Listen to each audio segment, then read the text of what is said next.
সভা আমাৰ যি নেকি স্বতঃস্ফূৰ্ত জনসাধাৰণৰ সঁহাৰি আমাক সাহস দিছে, প্ৰেৰণা দিছে আৰু এটা কথা লক্ষণীয় হৈছে প্ৰত্যেকটো জাতি, ধৰ্ম, বৰ্ণ নিৰ্বিশেষে সকলো ৰাজনৈতিক দলৰ পৰা আমাৰ প্ৰত্যেকখন ৰাজনৈতিক সভাত জনসাধাৰণ অংশগ্ৰহণ কৰি আছে, যিটো আমাৰ কাৰণে অত্যন্ত শুভলক্ষণ।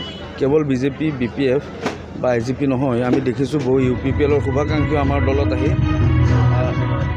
উপস্থিত হৈছে।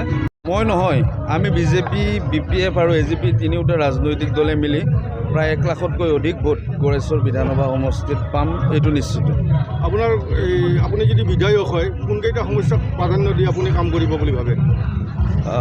বিধায়ক হ'লে ইয়াত কৰিবলগীয়া কাম বহুত আছে। যোৱাকালি মুখ্যমন্ত্ৰী মহোদয় খুব গুৰুত্বপূৰ্ণ কেইটামান ঘোষণা নহয়, একেটা কাম তেখেতে কৰিবই। আমাৰ সমজিলা গড়েশ্বৰত হ'বলৈ গৈ আছে। আমাৰ নতুনকৈ ডিগ্ৰী কলেজ এখনৰ আধাৰশিলা স্থাপন হৈছে, সেইখনক কম দিনৰ ভিতৰত আমি কেনেকৈ কাৰ্যকৰী কৰিব পাৰোঁ সেই বিষয়টো আমি অধিক গুৰুত্ব সহকাৰে লৈ কাম কৰিম। কৰিবলগীয়া ৰাস্তা বহুত কেইটা আছে, দলং নিৰ্মাণৰ কাম আছে, যাতায়াতৰ কিছু অসুবিধা আছে।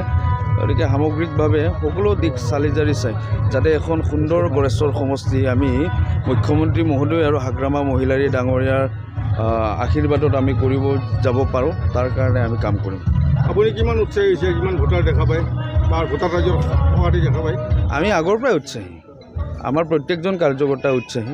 এইটো আজিৰ নহয়, আমি আগৰ পৰাই জানো যে ডক্টৰ হিমন্ত বিশ্ব শৰ্মা ডাঙৰীয়াৰ লগত অসমৰ চুকে কোণে থকা প্ৰত্যেকজন ভোটাৰ, প্ৰত্যেকজন নাগৰিক আন্তৰিকতাৰে জড়িত হৈ আছে আৰু তেখেতক একেবাৰে অকৃত্ৰিমভাৱে ভাল পাই শ্ৰদ্ধা কৰে।